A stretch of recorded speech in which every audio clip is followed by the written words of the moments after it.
John, Reuters a rapporté que l'entreprise allemande de défense Rheinmetall a reçu un contrat de l'Ukraine pour la fourniture d'obus d'artillerie et de charges propulsives d'une valeur de plusieurs dizaines de millions d'euros. Ils l'ont annoncé ce mardi, aujourd'hui. La valeur du contrat sera inscrite dans le rapport financier du deuxième trimestre de 2026 et son exécution est prévue pour le premier trimestre de 2027, donc l'année prochaine. Oui.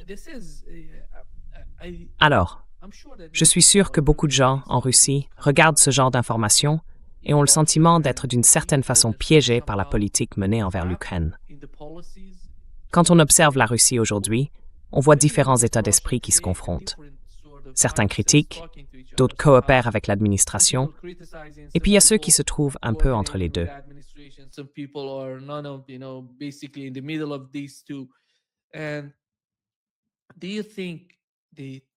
Alors, est-ce que vous pensez que l'administration adverse en est arrivée à réfléchir au calendrier de la guerre? Parce que le temps, c'est crucial. Ils parlent de 2027. Combien d'années veulent-ils?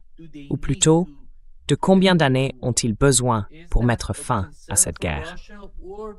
Est-ce que c'est une préoccupation pour la Russie? Ou bien est-ce qu'ils ont le sentiment qu'ils peuvent continuer cette guerre d'usure? Parce que finalement, cette guerre d'usure n'a pas tant d'impact que ça sur la société russe, pas vraiment. En gros, les pertes sur le champ de bataille ont beaucoup diminué.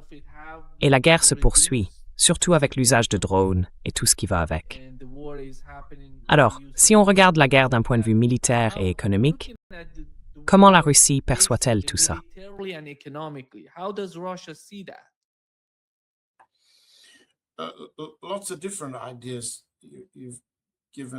Tu nous as donné beaucoup d'idées différentes, Nima, à moi et à notre public. La lassitude face à la guerre augmente. La confiance dans une guerre courte, elle, diminue. Oui, si ma famille à Moscou est représentative, ou le quartier où je vis à Moscou, le niveau de tension provoqué par les attaques de drones la nuit et les perturbations qui s'ensuivent sur Internet, le téléphone et tout le reste, a vraiment accru le sentiment d'insécurité psychologique. Et il ne faut pas sous-estimer ce que ça signifie. Pendant la journée, il y a des pénuries d'essence et du rationnement dans certaines régions de l'ouest de la Russie, surtout à partir de la Crimée. Mais en réalité, dans tout l'ouest du pays, on manque d'essence.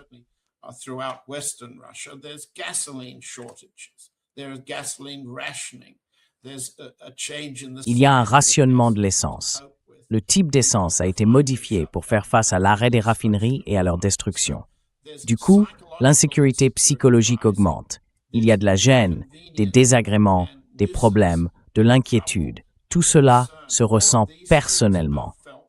Et il n'est plus juste de qualifier cette forme de guerre de simple piqûre d'épingle.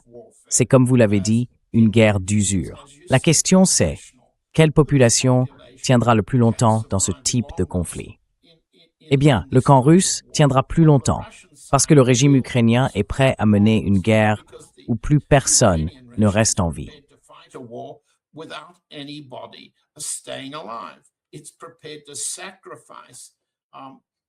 Elle est prête à sacrifier ses lignes défensives dans l'est de l'Ukraine, puis à se déplacer. À mesure qu'elle perd une ligne défensive, elle se replie vers l'ouest et en établit de nouvelles, perdant des vies à chaque mouvement. Tout cela se produira sans réelle amélioration de la sécurité intérieure en Russie. Donc, tous ces éléments s'additionnent pour former cette combinaison particulière dont j'ai déjà parlé. La confiance des Russes, la confiance de l'électeur russe dans le leadership du président Poutine est liée à la confiance des Russes dans leur armée. Si l'armée en vient à paraître, je ne dis pas qu'elle agit mal, elle fait du mieux qu'elle peut, compte tenu des ordres qu'elle reçoit du commandant suprême, le président Poutine.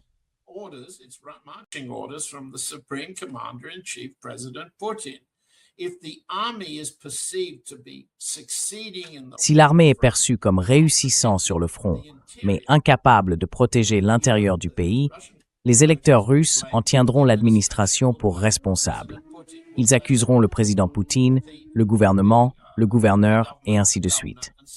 Ils voteront un peu comme le font les électeurs américains, en pensant à leur portefeuille, à leurs préoccupations immédiates, à leur sécurité, à leur santé et tout le reste. Donc, on se retrouve avec une situation qui, du point de vue de l'OTAN, de la CIA, du MI6 et de tous ses services, est un terrain fertile, une Russie vulnérable. C'est exactement ce qu'ils veulent créer, non? Ils veulent donner aux électeurs russes le sentiment que, quoi que l'armée russe accomplisse en Ukraine, cela ne garantira pas leur sécurité à l'intérieur du pays. C'est ça, leur objectif de guerre.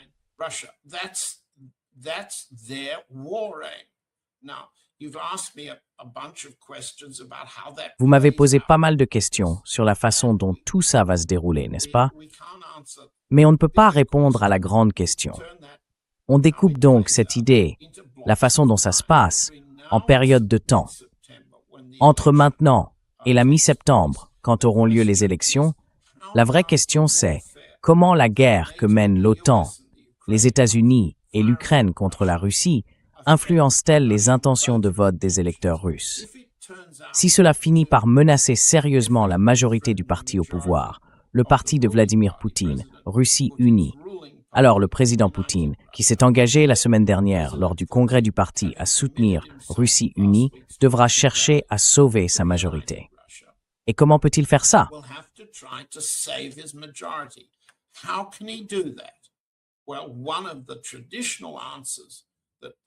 Eh bien, l'une des réponses traditionnelles que le gouvernement russe utilise depuis que Boris Eltsine est arrivé au pouvoir en 1990-91, c'est la fraude électorale, truquer les élections.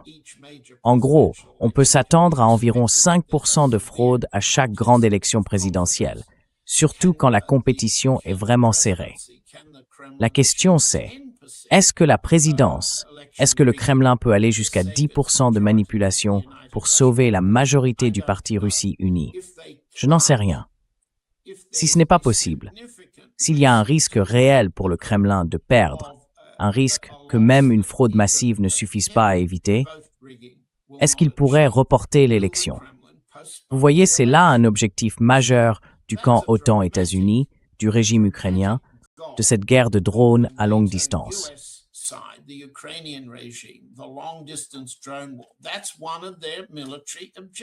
C'est l'un de leurs objectifs militaires. C'est un résultat politique d'un objectif militaire. Donc il faut qu'on réfléchisse d'ici septembre à quel type de dégâts on peut infliger au processus électoral russe, en dehors de ceux que la Russie s'inflige déjà elle-même. Et ça, c'est un autre problème.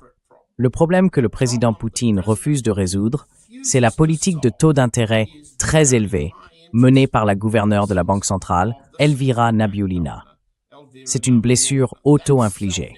Elle vient de la volonté du président Poutine de protéger Nabiullina et de maintenir des politiques aujourd'hui largement rejetées dans toute l'économie. Et ça, relativement parlant, ça n'a rien à voir avec les objectifs de guerre.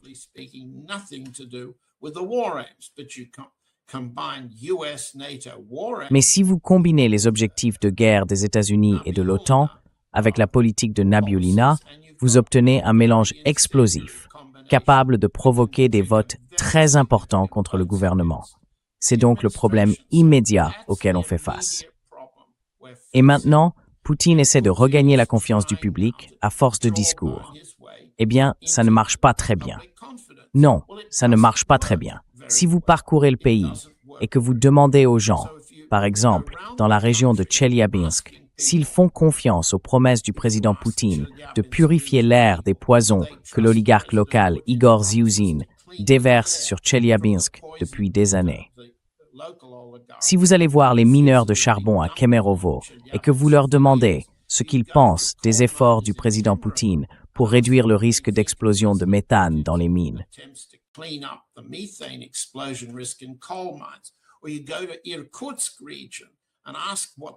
ou bien vous allez dans la région d'Irkoutsk et vous demandez ce que les gens pensent des promesses de Poutine de protéger le niveau de l'eau du lac Baïkal contre Oleg Deripaska, le magnat de l'aluminium.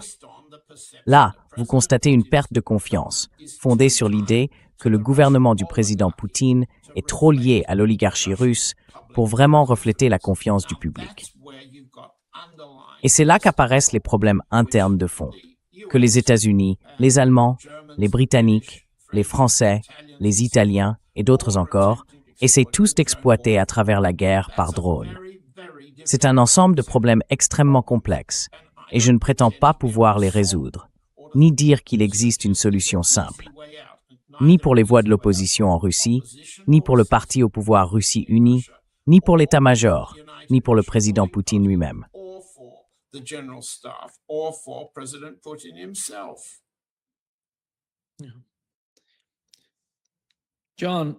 Non. John, pour changer de sujet et parler du conflit au Moyen-Orient, on sait qu'aujourd'hui les deux délégations sont sur place. Enfin, au moins l'une d'entre elles. Les États-Unis sont au Qatar, et les Iraniens doivent arriver d'ici 2 ou 3 heures. Ils vont arriver. Il n'y aura pas de négociation directe entre les deux parties. En gros, la question au Qatar en ce moment, c'est celle des avoirs iraniens gelés.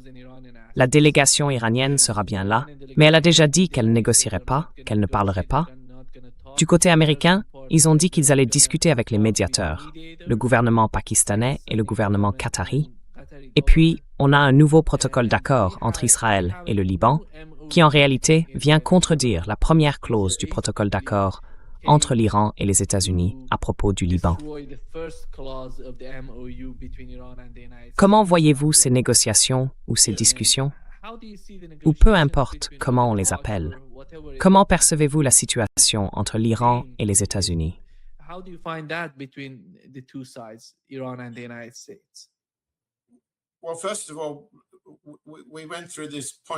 Bon, d'abord, on a déjà passé en revue ce protocole d'accord point par point la dernière fois, et on peut faire la même chose avec celui du Liban ou le protocole Liban-Israël dans un instant.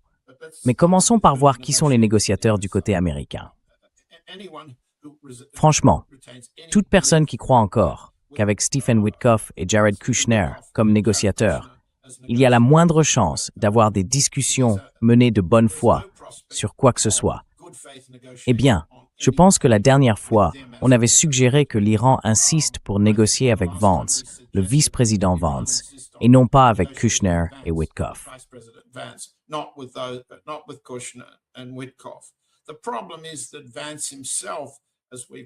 Le problème, c'est que Vance lui-même, comme on l'a déjà dit, a remis en cause les principaux points du protocole d'accord entre les États-Unis et l'Iran, notamment sur la question de la libération des avoirs actuellement bloqués au Qatar. Rappelez-vous que Vance et Trump ont tous les deux déclaré qu'il n'y aurait aucune libération d'avoirs iraniens depuis le Qatar. Il s'agit des revenus pétroliers gagnés grâce aux ventes de pétrole iranien à la Corée du Sud, transférés de la Corée du Sud vers une institution qatari sous contrôle américain. Or, la partie américaine a affirmé, contrairement à l'engagement prévu dans le protocole d'accord, qu'aucun fonds ne serait libéré s'il n'est pas sous contrôle des États-Unis et que l'Iran ne serait pas autorisé à dépenser son propre argent.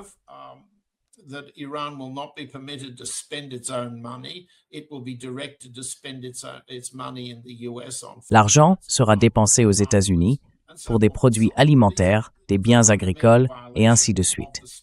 C'est une violation fondamentale de l'esprit du protocole d'accord. Mais on voit ensuite le secrétaire d'État Rubio s'en éloigner, en disant simplement que ce n'est qu'un cadre de négociation sans aucun engagement.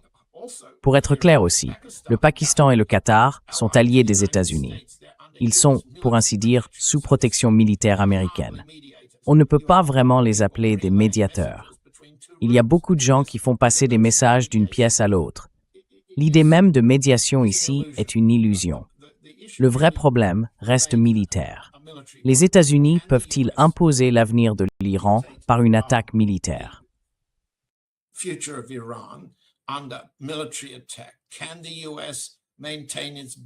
Est-ce que les États-Unis peuvent maintenir leur blocus pour imposer leur propre version du régime du détroit d'Ormuz, la voie sud, le couloir sud, près des côtes d'Oman?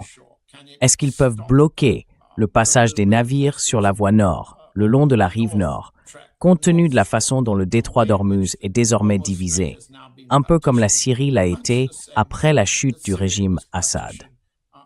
Aujourd'hui, on a donc un couloir américain dans le détroit d'Ormuz. et un couloir iranien dans ce même détroit.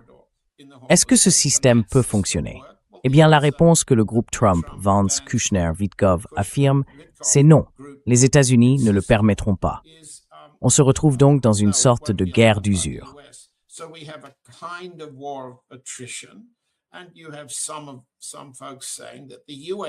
Et puis, certains disent que les États-Unis manquent cruellement de ressources pétrolières, de capacité de production de pétrole brut, et qu'ils subissent une pression constante pour permettre à l'Iran de faire passer son pétrole par le détroit d'Ormuz le plus vite possible.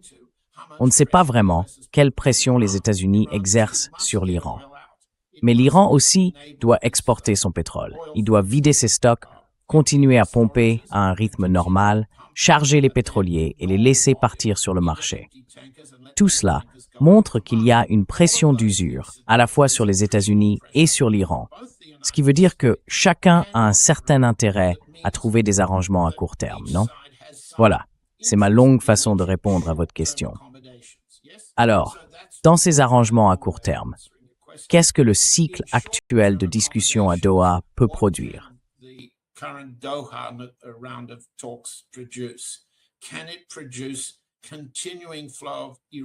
Est-ce que cela peut permettre un flux continu de pétrole iranien vers le marché, dont l'Iran a absolument besoin?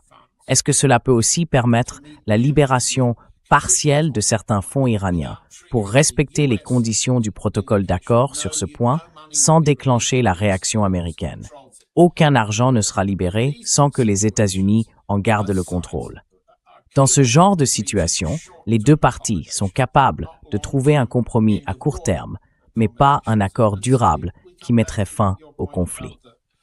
Et donc, on en revient à votre remarque sur le protocole d'accord entre Israël, le Liban et les États-Unis signé à Washington plus tôt cette semaine.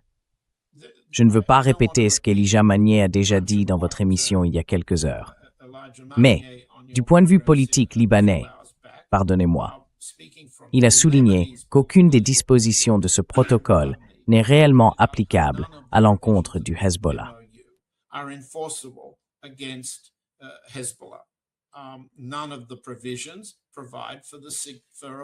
Aucune des dispositions ne prévoit le retrait des forces israéliennes au sud du fleuve Litani. Aucune des dispositions que la soi-disant présidence Aoun a acceptées à Washington, sous contrôle américain, ne résout le conflit de fond. Et elle ne change pas non plus la dynamique sous-jacente d'une guerre israélienne permanente contre quiconque résiste. Et au Liban, cela veut dire le Hezbollah. Donc, à mes yeux, cela pose un problème majeur, bien plus difficile à négocier point par point à Doha que la question des actifs, celle de la circulation du pétrole ou encore celle du partage du détroit d'Ormuz. Ces sujets-là peuvent être réglés sur une base de 60 jours, à peu près comme le prévoit le protocole d'accord, pour une durée de 60 jours.